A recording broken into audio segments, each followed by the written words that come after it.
ওদালগুৰি মাজমজিয়াত তামোলবাৰী এইখন জগাত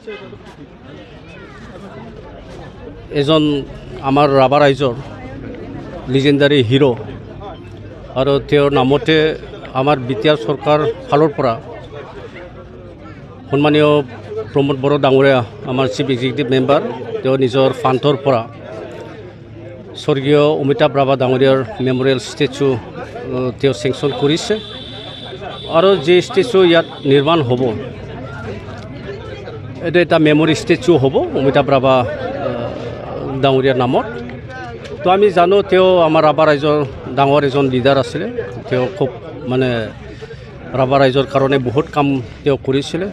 তো এইটো কাৰণে যিহেতুকে আমি সংগ্ৰামী হয়, তো সংগ্ৰামী সত্তাটো আমি ৰাখোঁ।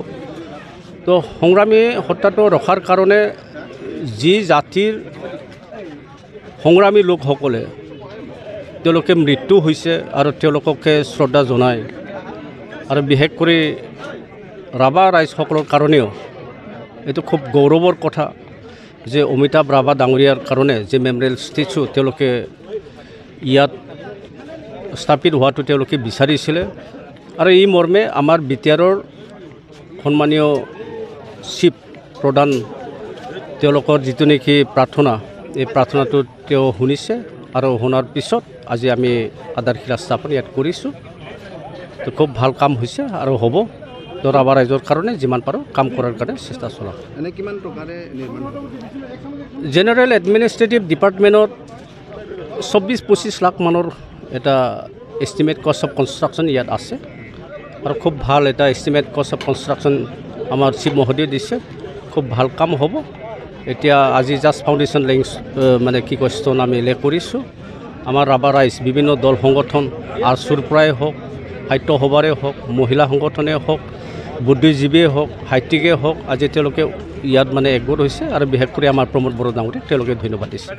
ওদালগুৰিবাসী হিচাপে আৰু নিখিল ৰাভা ছাত্ৰ সন্থাৰ বৰ্তমানৰ উপদেষ্টা হিচাপে নথৈ আনন্দিত হৈছোঁ। প্ৰয়াত অমিতাভ ৰাভাৰ স্মৃতিত ইয়াৰ এটা স্মৃতিসৌধ তেওঁলোকে নিৰ্মাণ কৰিব আৰু অমিতাভ ৰাভাৰ কৰ্মৰাজি, অমিতাভ ৰাভাই জীৱিত কালত যিবিলাক কাম কৰিছিলে, যেনেকুৱা ধৰণে সমাজখনক আগবঢ়াই লৈ যাব খুজিছিল, সেইটোৱে আমাক তথা নৱপ্ৰজন্মক এইটোৱে শিক্ষা দিয়ে যে ভয় কৰি নহয়, আমি সাহসেৰে জগতখনক জয় কৰাৰ এয়া সময়। আমি প্ৰতিশ্ৰুতিৰে নহয়, কাম কৰি কেনেহে সমাজখনক আগবঢ়াই লৈ যোৱাৰ আদৰ্শ তেওঁ দেখুৱাইছিলে। সেই নীতি আৰু আদৰ্শক আগত ৰাখি ৰাভা জনগোষ্ঠীৰ লোকসকল বা অঞ্চলস্থ জনজাতীয় লোকসকলে যেনেকৈ তেওঁ জনজাতীয় সমাজখনক আগবঢ়াই লৈ যোৱাৰ সপোন দেখিছিল, তাক বাস্তৱত ৰূপ দিবৰ কাৰণে প্ৰত্যেক জনগোষ্ঠীয় সংগঠন, জনগোষ্ঠীয় ব্যক্তিসকলৰ এটা দায়িত্ব আছে বুলি ভাবিছোঁ। আমি এদিনে মাত্ৰ তেখেতৰ জন্মদিন বা মৃত্যুদিনত তেখেতক স্মৰণ কৰিলে তেওঁৰ হৈ যথেষ্ট কৰা হ'ব বুলি মই নাভাবোঁ। তেখেতক শ্ৰদ্ধা জনাবলৈ হ'লে আমি তেখেতক আমাৰ বুকুত স্থান দি আমি জনজাতীয় সমাজখনক সকলোৱে লগ লাগে আগবাঢ়ি যোৱাটোহে উচিত হ'ব বুলি মই ভাবোঁ। আজি যিহেতু নিশ্চয় ইয়াত এটা আলাপ আলোচনা কৰাৰ প্ৰয়োজন আছে। যিহেতু মই যেতিয়ালৈকে নিখিল ৰাভা ছাত্ৰ সন্থাত আছোঁ, মই ছেক্ৰেটাৰীও আছিলোঁ, সভাপতিও আছিলোঁ, কোনোদিনে তেখেতক শ্বহীদ ঘোষণা কৰাৰ বিষয়টো লৈ কেনে আৰচৰ মজিয়াত আলাপ আলোচনা হোৱা নাই। সেই সময়ৰ নেতৃত্বই হয়তো কিছু কাৰণ আছে। গতিকে আমি সকলোৱে নপুৰণি সকলো সতীৰ্থই লগ লাগি এই বিষয়টো নিষ্পত্তি কৰাৰ থল আছে বুলি ভাবোঁ। গতিকে কম দিনৰ ভিতৰত এই বিষয়টো নিষ্পত্তি কৰাৰ কাৰণে আমি নপুৰণি সতীৰ্থসকলে লগ লাগি শ্বহীদ ঘোষণা কৰা যায় নে মানে বীৰ পুৰুষ হিচাপে কোৱা যায়, এই কথাবিলাক নিশ্চয় আলাপ আলোচনা কৰাৰ স্থল আছে।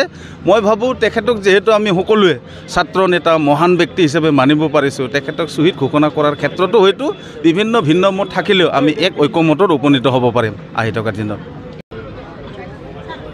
আমি অতি সুখ অনুভৱ কৰিছোঁ সেই বিপ্লৱী, এই সংগ্ৰামী নেতাজনক আজি ইয়াত হৰিচিঙা সমষ্টিৰ ওদালগুৰি জিলা ৰাভা সাহিত্য সভাৰ কাৰ্যালয় প্ৰাংগণত তেখেতৰ স্মৃতিসৌধ নিৰ্মাণ কৰা অনুষ্ঠানত উপস্থিত থাকিব পাৰে আমি সুখী অনুভৱ কৰিছোঁ।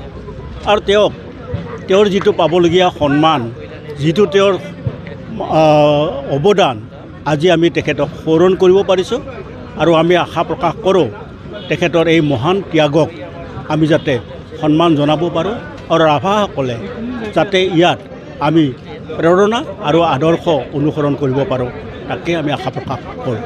যেহেতু কিন্তু আজিলৈ তেখেতক শ্বহীদ কৰা নাই কি ক'ব এই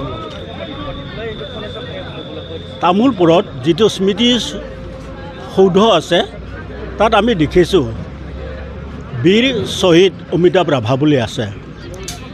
এতিয়া এটা সৰু কথাত আমি সকলোৱে আগবাঢ়িব পৰা নাই যে অমিতাভ ৰাভা আমি সকলোৱে স্বীকাৰ কৰিছোঁ তেওঁৰ সংগ্ৰামী চিন্তাৰ চৰ্চা ধ্যান ধাৰণা কাৰ্যসূচী আমি সকলোৱে স্বীকাৰ কৰিছোঁ, কিন্তু শেহতীয়াভাৱে তেখেতে যেতিয়া ৰাভা জাতীয় সংগঠনৰ পৰা অইন এটা জাতীয় সংগঠন সেই সংগঠনলৈ যোৱাৰ পৰিপ্ৰেক্ষিতত ৰাভা জাতীয় সংগঠনসমূহৰ লগত যিটো সম্পৰ্ক এই সম্পৰ্কটো অৱনতি ঘটাৰ ফলস্বৰূপে ৰাভা জাতীয় সংগঠনসমূহে তেখেতক শ্বহীদ ঘোষণা কৰাৰ ক্ষেত্ৰত কিছু থমকি ৰ'বলগীয়া হৈছিলে।